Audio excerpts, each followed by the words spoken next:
What's not quite right with Enter the Dragon? The spoiler of Jim Kelly hanging dead on the poster. John Saxon's name being anywhere near Bruce Lee's in the credits. What else is not quite right? Bruce Lee and Sammo Hung in Speedos. Really didn't need to see that. In the flashback, we see Lee's sister encounter and fight Han's men who were attempting to rape her. Fighting them off single-handedly, she evades them until cornered. A very capable fighter. The only person Sue Lin opts to kill in this sequence is herself. Parsons, a huge douchebag, tries to goad people into fighting him. Do I bother you? Lee tricks him into getting into a small boat, then sets him adrift. The boat starts to take on water. A lot of water. Did Parsons swim the rest of the way to Han's island? Han makes an elaborate effort to show off his lethal personal bodyguards, showcasing a few's aim and accuracy with darts.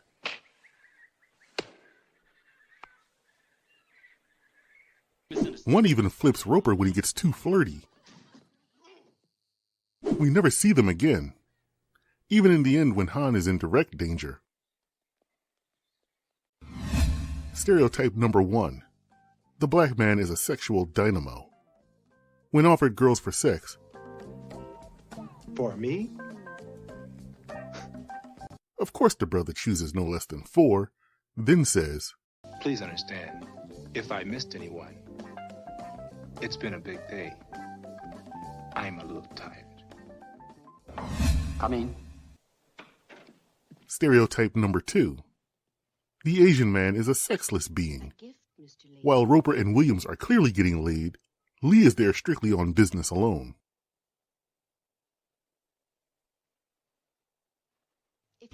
Well, one more lovely than the next. What'd you have in mind? She was just a madam, but did anyone else find Tanya a completely unlikable bitch? Wise decision. Lee meets his contact and talks to her in a normal conversational volume. I want to talk to you, Mei Ling. Fearing the walls have ears, she tells Lee to speak quieter. Shh. Let's be quiet. Have you seen anything? Did that sound quieter to you? Not a criticism. This is the greatest get the fuck away from me look ever. Miss Sterling, why you no wear uniform? Ever.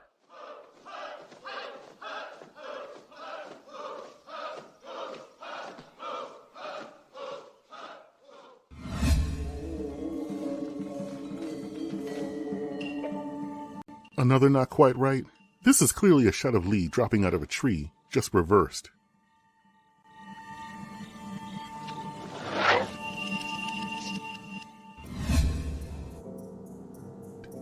Lee goes skulking in the compound in the night.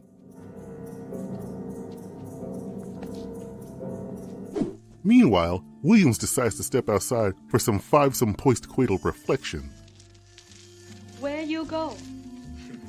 Out in the moonlight, baby. It is not allowed. You must stay. Oh? Goodbye. While Lee beats up 3 guards who spots him, one guard sees Williams sitting on a bench.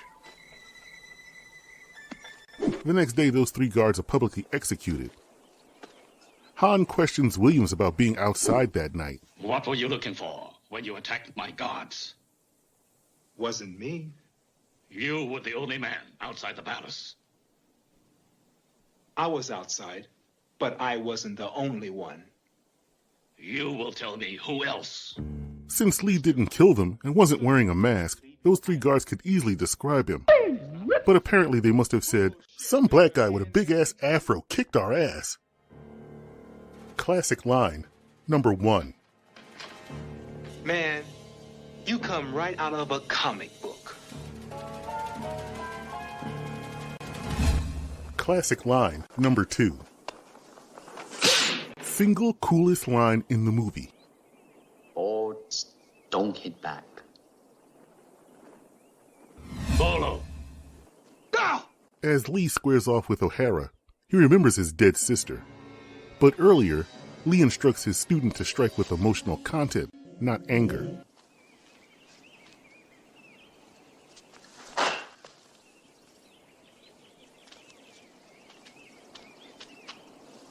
I said emotional content, not anger. Now try again. With me. When O'Hara takes it to the next level and Lee responds, what emotional content did he use when he proceeds to stomp the shit out of him?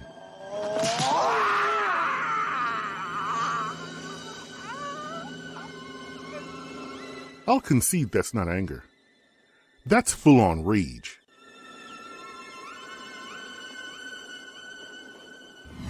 Trivia.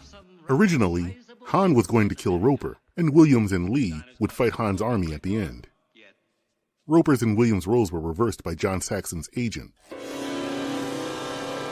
Don't act surprised, fucker.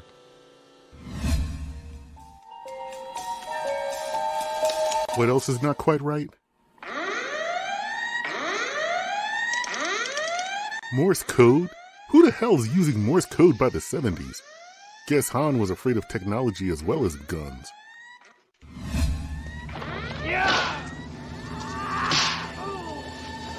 Yes, let's all attack, one at a time. That always works. Man, Bruce always be death stomping somebody. But no anger there though, right? Okay, you can stop hitting me. Okay, you know what? I'm not fighting anymore. Okay, damn!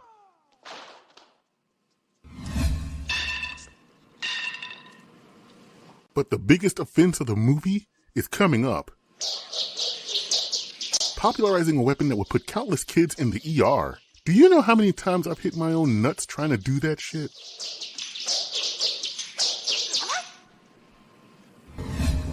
Another not quite right? Roper has to fight an extremely formidable-looking Bolo. Now, we saw Bolo kill 3 people with his bare hands, so this fight should be epic, right? A kick to the balls? That's it? You can't kill somebody with a kick to the nuts. Can you? Long before it grew from Despicable Me. Looking good, Kevin. How's the family? Good? All right. That's my Billy boy. What up, Larry? Han was the first villain who was familiar with and knew the names of all of his minions.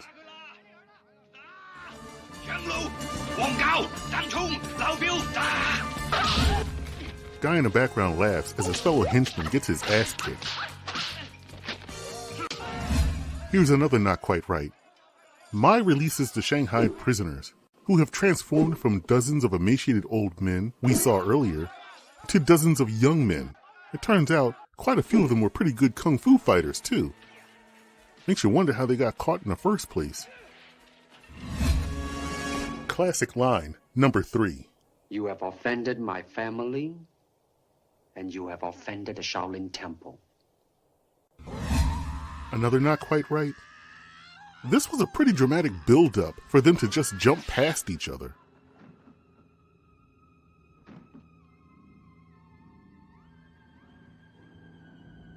And that's not sanitary.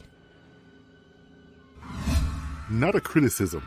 Nobody could do the classic kung fu flying kick pose like Bruce Lee. Freaking awesome.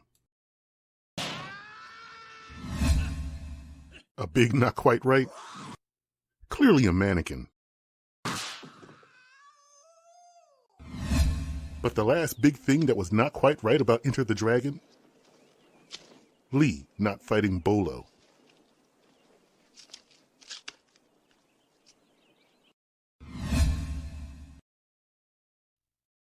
Roper, Williams, and Lee, the Deadly Three, penetrate the secret chambers of an evil island empire, a fortress without walls, protected by an invincible army that needs no ordinary weapons.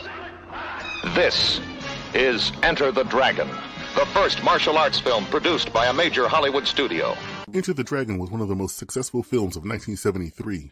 Capitalizing on Bruce Lee's international stardom, Warner Brothers, along with Lee's Concord Productions, teamed up to create a movie that would introduce the martial arts star to the West in grand fashion. Black Belt Hall of Fame undisputed martial arts champion and international film star Bruce Lee. His job was to get them out alive. A product of its time, the movie borrows heavily from the popular James Bond movies, with a British man giving Lee his mission. I gather you still don't have enough to bust up his operation. We know everything. We can prove nothing. We want you to go in there as our agent. And Lalo Schifrin's funky score that harkens a 007 feel. They've broken the secret of the island. They find there is no escape. Responsible for the kung fu craze of the 70s, Bruce Lee would explode on the international scene with his first martial arts film, The Big Boss.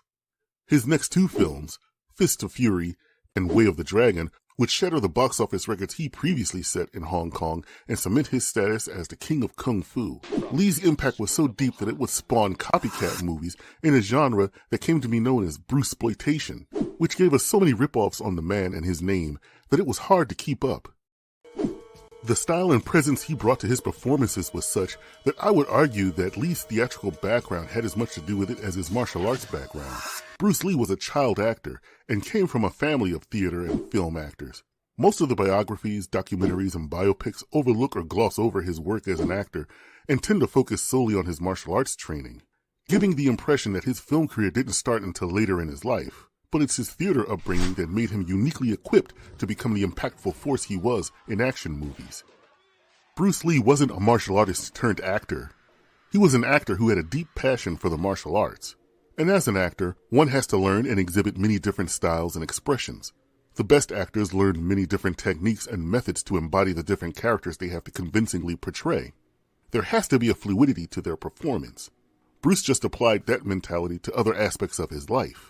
Empty your mind. Be formless, shapeless, like water. Now you put water into a cup, it becomes the cup. You put water into a bottle, it becomes the bottle. You put it in a teapot, it becomes the teapot. Now water can flow or it can crash. Be water, my friend. The flourishes and flares that he executed in his fight scenes and even his martial arts philosophy was informed by his theatrical background. The idea of not adhering to just one way of doing things and taking bits and pieces of other disciplines and marrying them together to create or accomplish whatever you're trying to do, that's the essence of his own martial art, Jeet Kune Do. He would reference that in his last two films. Before Mr. Chen had died, they all started learning karate so they could deal with those damn thugs. How about you? It's foreign. Doesn't interest me. Foreign or not, if it helps you to look after yourself when you're in a fight, then you should learn to use it. It doesn't matter at all where it comes from. You should realize that.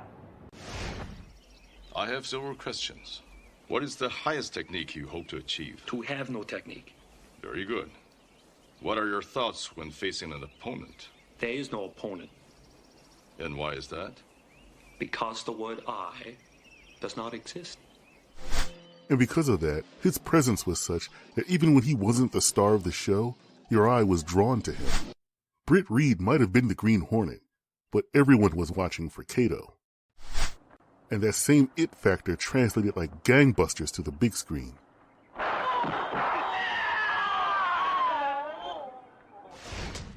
Which brings us back to Enter the Dragon.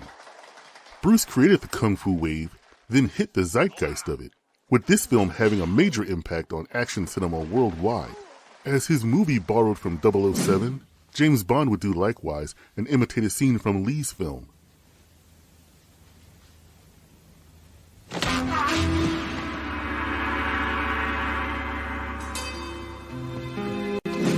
And from then on, everyone was imitating some aspect of the action star. Without Bruce Lee, you don't have Chuck Norris, Jackie Chan, Sonny Chiba, Jim Kelly, and pretty much every singular kick-ass martial artist from then on. No Jet Li, Steven Seagal, Jean-Claude Van Damme, and so on. They all flow from the house of Bruce in some way or another. And the dramatic, flamboyant way he performed martial arts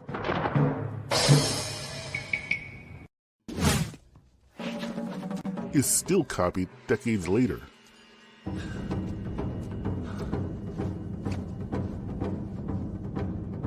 The Fury is back. Part man, part myth, part magic, and pure mayhem. The mark of excellence is when everything before you becomes obsolete, and everything after you bears your mark. Such was the influence of Lee Jun-fan, also known as Bruce Lee. Enter the Dragon. Rated R.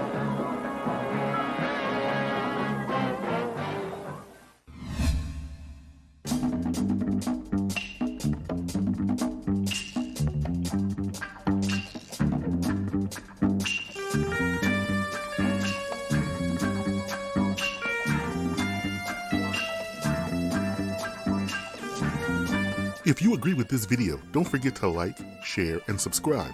And if I missed an observation, let me know in the comments below. And if you would like to support the channel and videos, feel free to donate through PayPal or Cash App.